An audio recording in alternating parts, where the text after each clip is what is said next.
On a gray, rainy day, a boy with bare feet and trembling from the cold was struggling to push an old ice cream cart. The relentless rain had driven away any customers, and he hadn't sold a single one. Desperate and soaked, he knocked on the door of a humble wooden house. A young girl, 16 years old, with a kind look, answered. With a choked voice, the boy begged, "Please buy me at least one ice cream so I can have a hot coffee and warm up." The girl turned to her father, who was right behind her, and asked compassionately, "Dad, can we buy this boy an ice cream just to help?" The father, with a serious expression, replied curtly, "No, we're not buying anything." Seeing the disappointment on the faces of the girl and the boy, he added, "We'll do better." He called the boy to come in, gave him a warm blanket to keep him warm and a large mug of hot, steaming milk. The boy, with teary eyes, eagerly drank the milk, feeling the warmth spread through his body.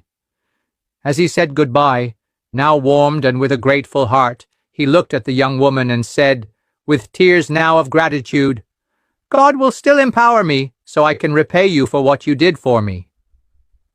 And he left. 15 years passed.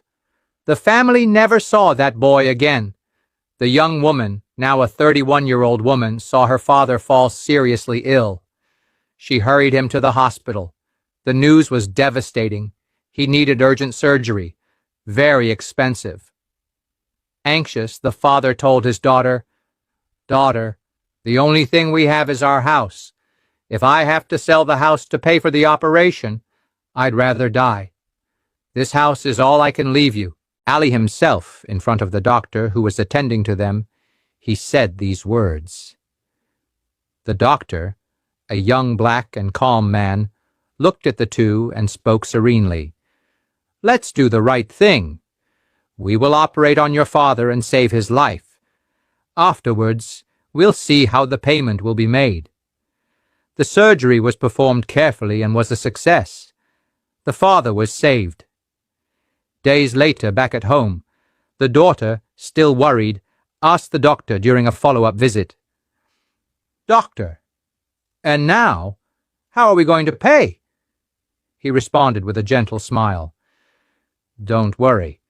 The bill will arrive at your house with instructions on how the payment will be made."